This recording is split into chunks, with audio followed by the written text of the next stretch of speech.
ஒரு டெத்துன்னு வரும்போது பார்த்தா வீல் சேரில் வந்துருக்கிறாரு, உட்காந்தபடியே டான்ஸ் ஆடுறாரு. அவ்வளோதானப்பா. அதை வச்சு ஒரேடியாக வந்து உடனே வந்து அவர் வந்து மது அருந்துவார், மண்ணை தின்னுவார், மாட்டுக்கறி சாப்பிடுவார். அதெல்லாம் ஓவராக தெரியலையா? அதை வச்சு வந்து பார்த்தீங்கன்னா வந்து மீண்டும் வந்து அவர் வந்து ஏதோ பேசியே படுக்கையில் தெரியக்கூடாதுல்ல. ஒன்றும் அவ்வளோதாங்க. அவர் வீல் சேர்ல உட்காந்துருங்க, வீல் சேர்லேயே டான்ஸ் ஆடுறாருங்க. அவ்வளோதாங்க. எப்படி இந்த மனுஷன் எப்படி ஆகிட்டா இருப்பாருங்க, எப்படி இருந்தோம் எப்படி ஆகிட்டா இருப்பாருங்க, எப்படி இருந்தோம் எப்படி ஆகிட்டா இருப்பாருங்க. இதை சொல்லியே இப்போ அவர் எப்படியும் பார்ப்பார்ல. ஆனால் சும்மா இருக்கும்போது வேற என்ன சார் டைம் இருக்கு? இந்த செல்ல தானே சொன்ன முடியும்.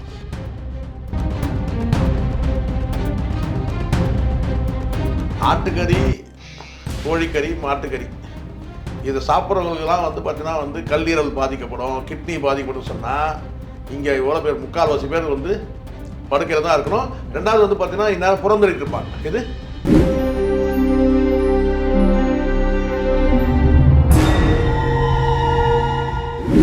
ஆடுகளம் சினிமா நேயர்களுக்கு வணக்கம். இன்று நம்மோடு நேர்காணல் பேசுவதற்காக சினிமா விமர்சகர் திருமிகு சேகர் ஜெய்சிங் அவர்கள் நம்மோடு இருக்கிறார். வாருங்கள், அவரோடு பேசலாம். சார் வணக்கம். சார் வணக்கம். நடிகர் பொன்னம்பலம் அவர்கள் சமீபத்தில் நம்ம பார்த்துருப்போம். எல்லாருக்குமே ஒரு அதிர்ச்சியாக இருக்குது. எப்படி இருந்த ஒரு மனுஷன் இப்படி ஆயிட்டாரு, என்னதான் ஆச்சு அவருக்கு அப்படிங்கிற ஒரு கேள்வி எல்லாருக்குமே இருக்குது. உண்மையிலே அவருக்கு என்னதான் ஆச்சு சார்? ஒன்றும் ஆகலை, நல்லா தானே இருக்காரு. நல்லா தானே இருக்கிறாரு. இல்லை, வீல் சேரில் இருக்கிறாருங்கிறப்போ சார், வீல் சேரில் இருக்கிறதுனா வயோதிகாலம் சார். 60 வயசு மேலே ஆயிடுச்சு. அவர் ஆல்ரெடி பாடி வெயிட்டு என்ன ட்ரீட்மெண்ட்டில் இருந்தவர் தானே. போன 1 வருஷத்துக்கு முன்னாடி ட்ரீட்மெண்ட்டில் இருந்து அவர் நிறைய பேசியிருக்கார், பேட்டியெல்லாம் கொடுத்துருக்காரு. உங்களுக்கு தெரியும்ல, கிட்னி ப்ராப்ளம் இருக்குது, நோய்வாய்ப்பட்டவர். ஒரு டெத்துன்னு வரும்போது பார்த்தா வீல் சேரில் வந்துருக்கிறாரு, உட்காந்தபடியே டான்ஸ் ஆடுறாரு. அவ்வளோதானப்பா. அதை வச்சு ஒரேடியாக வந்து உடனே வந்து பல பேர் வந்து சர்டிஃபிகேட்லாம் கொடுக்குறீங்க. யாருக்கு நாளைக்கு என்ன நிலமைன்னு தெரியாது. உடனே வந்து அவர் வந்து மது அருந்துவார், மண்ணை தின்னுவார், மாட்டுக்கறி சாப்பிடுவார். இதெல்லாம் ஓவராக தெரியலையா? எனக்கு இதெல்லாம் ஒவ்வொருத்தருக்கும் ஒரு வயசு இருக்குது. 45 வயசில் ஹார்ட் அட்டாக்ல இறந்து போயிட்டார். என்ன சொல்லுவீங்க நீங்கள்? இந்த சாகர வயசு 40 வயசில் ஹார்ட் அட்டாக்ல இருந்தவங்க இருக்கா, 35 வயசில் ஹார்ட் அட்டாக்ல சின்ன வயசாச்சு அப்படின்னு சொல்லுவாங்க. அதை தான் நான் சொல்கிறேன். எனக்கு 89 வருஷம், 89ல் குன்றத்தூரில் அந்த சைடில் தான் அவர் வீடு, அவர் சொந்த ஊர். இந்த குன்றத்தூர் இருக்குது பார்த்தீங்களா, இந்த சோமங்கலம்னு சொல்லுவாங்க பாருங்க, அந்த பகுதியில் தான் அவர் வந்து அவருடைய வீடு. எனக்கு தெரிஞ்சு அது வந்து எந்த ஆய்வும் பண்ணாமல் தான் நான் சொல்கிறேன். ஏன்னா நான் வந்து 89ல் அங்கே வந்து ஒரு பணி நிமித்தமாக போயிருந்த போது அங்கே நான் வந்து ஒரு டீ கடையில் இருக்கும்போது அப்போ வந்து யமஹா வண்டியில் வந்து ஒரு நெக் பனியனோட யமஹா வண்டியில் வந்து நின்று வந்து சோடா வயதை வந்து வாங்கி சாப்பிட்டு சிகரெட்டை பற்ற வச்சுக்கிட்டு போனதை நான் பார்த்தேன். 89. சரி. அதுக்கப்புறம் நான் பார்த்ததே கிடையாது. அதுக்கப்புறம் சினிமாவில் தான் பார்த்தேன். அடுத்தடுத்து நிறைய படங்கள்லாம் இருக்கிற அவங்களுடைய செட்டுன்னுவாங்க இல்லையா, ஸ்டண்ட் ஆக்டரில் வந்து அந்த இவங்கெல்லாம் ஜூடோ ரத்னத்துக்கு கீழே வந்து சூப்பர் சுப்பராயன், அந்த செட்டு இவங்கெல்லாம். சூப்பர் சுப்பராயன் ஒரு ஸ்டண்ட் மாஸ்டர் இருந்தார் இல்லையா, அவருக்கு கீழே வந்த இவர் இந்த மாதிரி வந்து இன்னும் சில பேர் இருக்கிறாங்க. கராத்தே சேகர்னு ஒருத்தர், இவர் கூட பொன்னம்பலத்து கூடவே வந்து நிறைய பேர் வந்திருக்காங்க. ஒரு 5-6 பேர் அந்த செட்டு. அதில் வந்து இவர் தான் வந்து ஒரு வில்லன்ற அந்த இடத்துக்கு வந்தார். ஒரு தனியாக வந்து ஒரு வில்லனாக கூட நடிக்கிற அளவுக்கு உங்களுக்கு தெரியும். நாட்டாமை படத்தில் வந்து ராய்க்கிழவி நீளமாக பேசாத மூச்சு வாங்க நல்லா சொல்கிறேன். அந்த மாதிரி வந்து ஒரு குறிப்பிட்ட ஒரு கேரக்டராக வந்து ஒரு வெறும் ஒரு அடியாளாகவே வந்துட்டு போகாமல் ஒரு கேரக்டராகவும் எடுத்து பண்ணார். அதுக்கப்புறம் சொந்தமாக படம் தயாரித்தார், இயக்கினாருலாம் கூட சொல்கிறாங்களா. அதெல்லாம் எந்த படம் எனக்கு தெரியாது. ஏதோ வந்துட்டு அப்படி போயிருப்பாருன்னு நினைக்கிறேன். சில படங்களை வந்து இயக்குனர்லாம் படத்தை இயக்கியிருக்கிறாரு சொல்கிறாங்க, தயாரிச்சிருக்கிறாரு சொல்கிறாங்க. சரிங்களா? அந்த படம் எப்போ வந்ததுன்னு கூட நமக்கு தெரியாது. தெரிஞ்சால் தெரியும்னு சொல்லுவான். ஆனால் பொன்னம்பலம்னா எல்லாருக்கும் தெரியும். சினிமாவுக்காக கூட சில பேர் வந்து ஸ்டைலாக பேரை மாற்றிக்கிறாங்க இல்லையா. இப்போ முனுசாமின்ற பேரை வந்து புஷி ஆனந்துன்னு ஆனந்துன்னு மாற்றிக்கலையா, முனுசாமின்ற பேரை ஆனந்துன்னு மாற்றிக்கலையா. அது மாதிரி சினிமாவுக்காக பேரை மாற்றிக்கிட்ட பல பேர் இருக்கிறாங்க. ஆனால் இவர் பேர் பொன்னம்பலம்ன்ற பேர் பொன்னம்பலமாகவே இருந்தார். முழுக்க முழுக்க ஜிம்மில் போய் உடம்பை ரெடி பண்ணிக்கிட்டு அதுக்கப்புறம் ஸ்டண்ட்டில் வந்து ஒரு இவர் உடலை பார்த்தே வந்து வாய்ப்பு வழங்கப்பட்டதெல்லாம் உண்டு. அது விஜயகாந்த் படத்தில் நடிச்சார். எனக்கு தெரிஞ்சு இந்த ஸ்டண்ட்டில் வந்து ஒரு 3 பேர் நின்னாங்க. அந்த 3 பேரில் மன்சூர் அலிகான், அதே மாதிரி இவர் ஆனந்த்ராஜ், பொன்னம்பலம், என் பார்வையில். இன்னும் கூட சில பேர் வந்திருக்கலாம், அது எனக்கு சரியாக தெரியாது. இவர் இருக்கிறாருல்ல ஜாக்குவார் தங்கம், இவங்கெல்லாம் சீனியர், அவர் ரொம்ப சீனியர். அவர் அது எம்ஜிஆர் காலத்துலேருந்து வந்துருக்குறோம். இல்லை சொல்கிறேன் நான், ஒரு ஸ்டண்ட்டில் வந்துட்டு ஒரு நடிகராகவே வந்து மாறின இன்னும் கூட இருக்கிறாங்க. 2 பேர், சில பேர் தெரியல எனக்கு. இந்த பெப்சியில் கூட ஒருத்தர் இருந்தார்ல, பெப்சியில் கூட வந்து கொஞ்ச நாள் வந்து லீடராக இருந்தார், பேர் டக்குன்னு ஞாபகம் வரல எனக்கு. ஸோ இவங்களாம் இருந்துருக்கிறாங்க. அதாவது வந்து நிறைய ஸ்டண்ட்டு நடிகராக நினைக்கிறேன், பீட்டர் ஹீன் சரியாக பேர் எனக்கு தெரியல, 2 3 பேர். அவர் வந்து ஸ்டண்ட் ஆக்டராக வந்து ஒரு சினிமாவில் வந்து ரொம்ப லாங் பீரியட் நின்னவங்கன்னு சொல்லி இருக்கு இல்லையா. நான் சொல்ல ரொம்ப லாங் பீரியட் நின்னவங்க இவங்க வந்து நின்றுருக்காங்க. வேற்று மொழிகளில் சரி, ஆந்திரா தெலுங்கு படங்களே சரி, தெலுங்கு படத்துலேயும் இவர் வந்து நல்ல அறிமுகம். அதாவது சொன்னார், சிகிச்சை கூட வந்து சிரஞ்சீவி படம் கொடுத்தார் சொன்னார்ல, அந்த மாதிரி இருக்குது. வந்து தமிழ் சினிமாவில் ஹிந்தியில் நிறைய படத்தில் நடிச்சிருக்கிறாரு.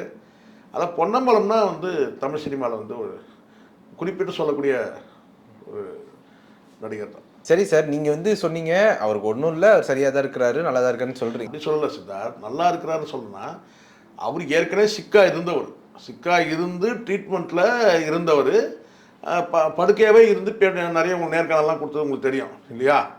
அந்த ரெஸ்பிரேட்டர்லாம் வச்சு இந்த போட்டோலாம் கூட நிறைய வந்தது. போன வருஷம்லாம் இவரை பற்றி செய்தி நிறைய வந்தது இல்லை. ஹாஸ்பிட்டல் அட்மிட் ஆகிருக்கார், சிக்காக இருக்கிறாரு, நிறைய வந்தது. அதோட தொடர்ச்சியாக இப்போ என்னென்னா இவர் வீல் சேரில் இருக்கிறாருன்றது வந்து ஆல்ரெடி தெரிஞ்சது தானே எல்லாருக்கும். படுக்கையாக இருந்தது வீல் சேரில் இருக்கிறாருன்றது இம்ப்ரூவ்மெண்ட் தானே. அதுக்கப்புறம் வந்து ஒரு டெத்துக்கு ஏதோ போகிறாரு, அங்கே டான்ஸ் ஆடுறாரு, வீல் சேரில் உட்காந்து டான்ஸ் ஆடுறாரு. அதை வச்சு வந்து பார்த்திங்கன்னா வந்து மீண்டும் வந்து அவர் வந்து ஏதோ பேசியே படுக்கையில் தெரியிடக்கூடாதுல்ல.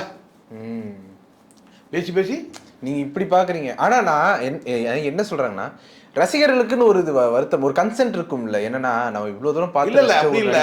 சில மீடியாவில் சில பேர் பேசுறதெல்லாம் பார்க்கும்போது உடனே வந்து அவர் வந்து குடி போதைக்கு அடிமையானதுனால தான் இப்படி ஆகிட்டாருங்க. அவருக்கு வயசு வந்து கிட்டத்தட்ட 65 வயசு நான் நினைக்கிறேன். அநேகமாக 62. 62க்கு மேலே வந்ததுனால உங்களுக்கு வந்து ரிட்டையர் ஆன வயசு தானே. அதில் ஆல்ரெடி ஒரு சிக்கல் இருக்கா. சில பேர் வந்து பார்க்குற சில ஊடகங்களை எழுதியிருக்கிறத நான் படிக்கிறேன். என்னென்னா அவர் வந்து உடற்பயிற்சி அதிகமாக செய்கிறதுனால நிறைய முட்டைகள் நிறைய சாப்பிடுவார். இவங்களா கற்பனையில் முட்டைகள் நிறைய சாப்பிடுவார். ஆட்டுக்கறி, கோழிக்கறி, மாட்டுக்கறிலாம் சாப்பிடுவார். அவர் என்ன சாப்பிட்டா உங்களுக்கு என்ன? இல்லை நான் என்ன சொல்கிறேன், இதெல்லாமே ஒரு காரணமா? அதனால வந்து அவருடைய கல்லீரல் பாதிக்கல. அதை தானே நீங்கள் கேட்குறேன். ஆட்டுக்கறி, கோழிக்கறி, மாட்டுக்கறி இதை சாப்பிட்றவங்களுக்கெல்லாம் வந்து பார்த்தீங்கன்னா வந்து கல்லீரல் பாதிக்கப்படும், கிட்னி பாதிக்கப்படும் சொன்னால் இங்கே எவ்வளோ பேர், 3/4 பேர் வந்து படுக்கையில் தான் இருக்கணும். 2வது வந்து பார்த்தீங்கன்னா இந்நேரம் புறந்தறிட்டு இருப்பாங்க. இது ஆட்டுக்கறி, கோழிக்கறி, மாட்டுக்கறி எல்லாத்தையும் வந்து புறந்தள்ளிட்டு இருப்பாங்க. சரிங்களா?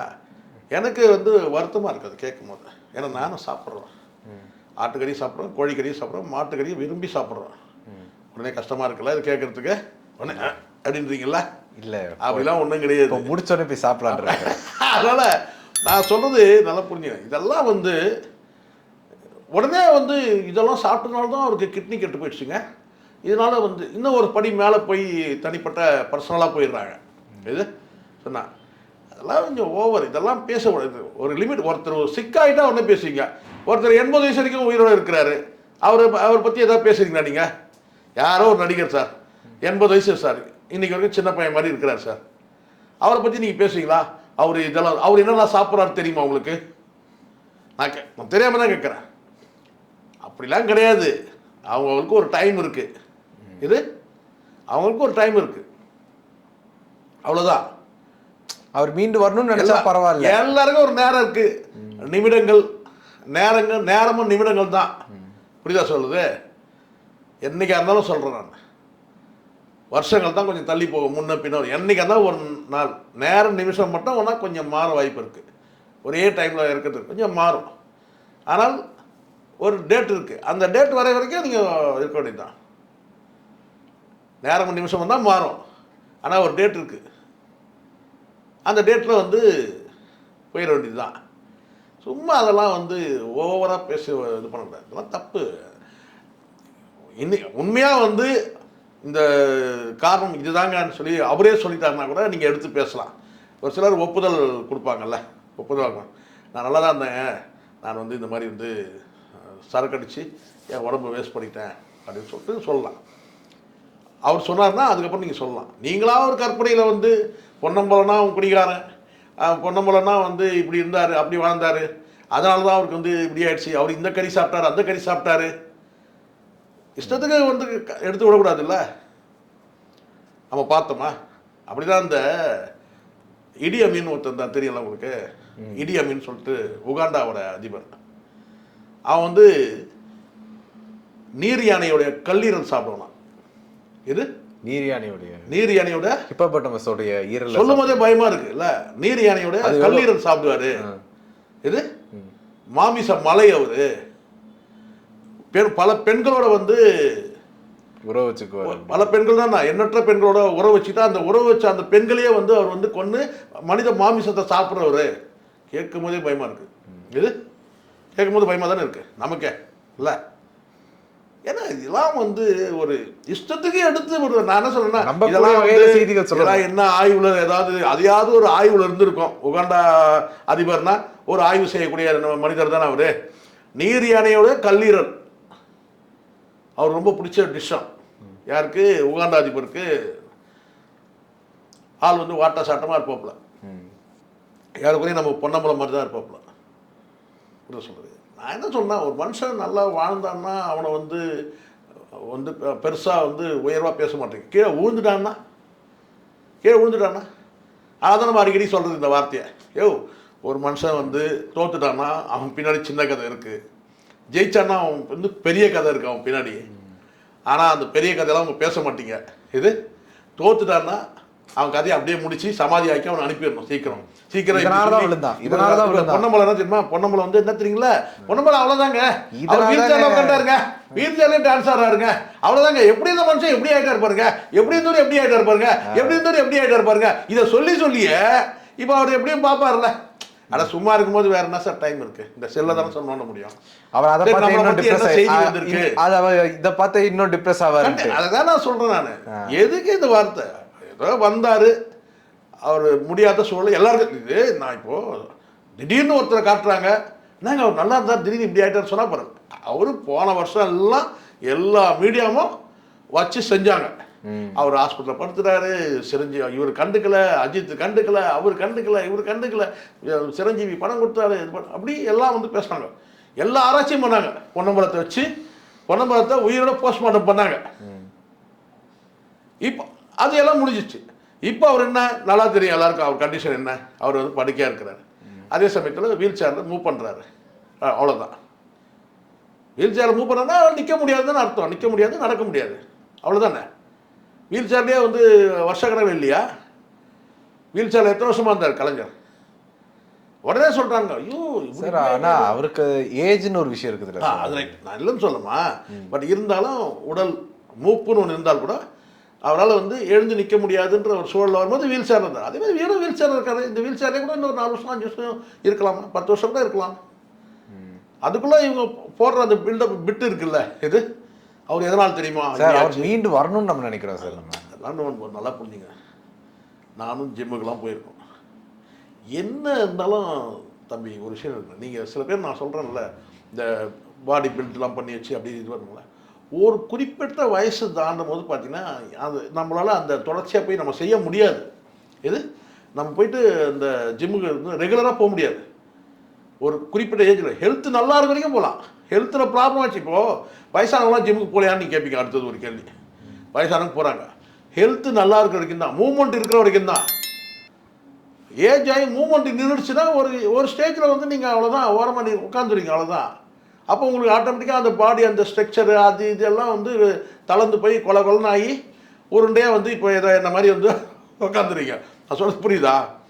இப்போ இதே வந்து என்னோடய பாடி வந்து பார்த்திங்கன்னா ஒரு 25 வருஷத்துக்கு முன்னாடி வேறு மாதிரி இருக்கும். அது இப்போ நானே சொன்னால் அது ரொம்ப பெருமையாக சொல்கிற மாதிரி ஆயிடும். புரிய சொல்கிறது.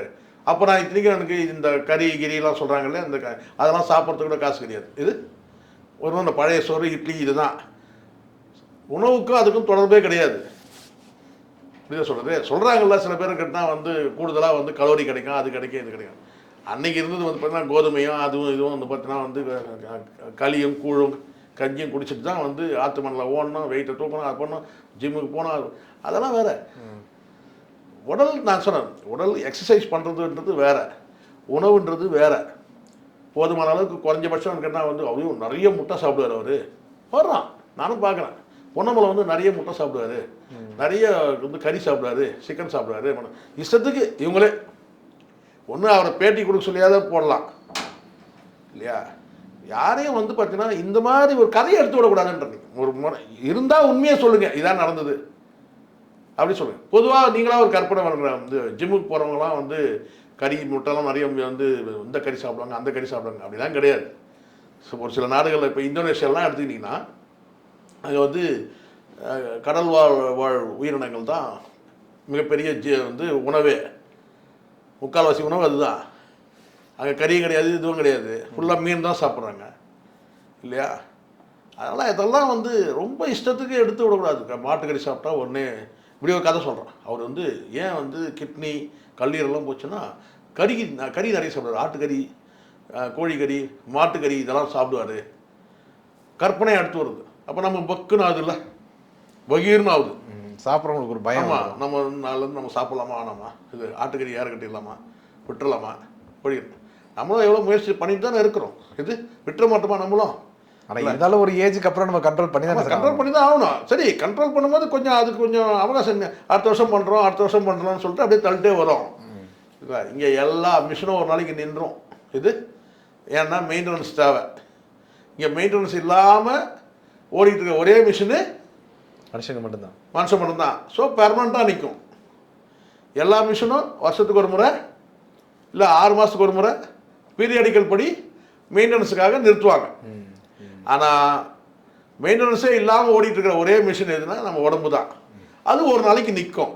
அந்த நிமிடங்கள், வருடங்கள் இதெல்லாம் தான் கொஞ்சம் மாறும், அவ்வளோதான் இல்லையா? ஸோ அதனால் வந்து பார்த்தீங்கன்னா நம்ம வந்து இன்னொருத்தரை பார்த்து சொல்கிறது இது அதான் சொல்லுவாங்கள்ல, பழுத்த வலையை பார்த்து குருத்து வலை சிரிச்சுதுன்ற மாதிரி இஷ்டத்துக்கு ஆளால் கதையை விடாதீங்க. ஒன்றும் நல்லா இருக்காது. இன்னொரு 10 வருஷத்துக்கு நான் சொல்கிறேன் வஞ்சனையாக நமக்கு என்ன வாயிலிருந்து சொல்கிறதுக்கு ஏதாவது வஞ்சனை இருக்கா? மேடையும் நல்லா இருக்கணும் சார். 10 வருஷத்துக்கு மேலே நல்லா இருப்பார், இல்லை இன்னும் 20 வருஷத்துக்கு இருப்பார். அவ்வளோதான், முடிஞ்சு கிளம்புங்க, கடை யாரு கட்டுங்க. எதுக்கு நீங்கள் பண்ணி இஷ்டத்துக்கு ஓவராக சொல்லிட்டு இருக்கு? இன்னும் 20 வருஷத்துக்கு அசைக்க முடியாது பொன்னம்பலத்தை, அவ்வளோதான். எனக்கு பசிக்குது சார். இப்போ முடிச்சோடனே நான் போய் மாட்டுக்கறி சாப்பிட போகிறேன். சரிங்களா? போய் சாப்பிடுவோம். நான் இப்போ வேணாம், ஏன்னா கொஞ்சம் பயமாக இருக்கு உள்ளுக்குள்ள. இது பில்டிங் தான் ஸ்ட்ராங் இல்லை, இது பில்டிங் தான் ஸ்ட்ராங், பேஸ்மெண்ட் ரொம்ப வீக்கு. வாங்க சார், போய் சாப்பிடலாம் சார். வாங்க சார். ஓகே, உங்களுடைய நேரத்தை ஒதுக்கி எங்களோட கருத்துல பார்த்தமைக்கு நன்றி சார். நன்றி சார்.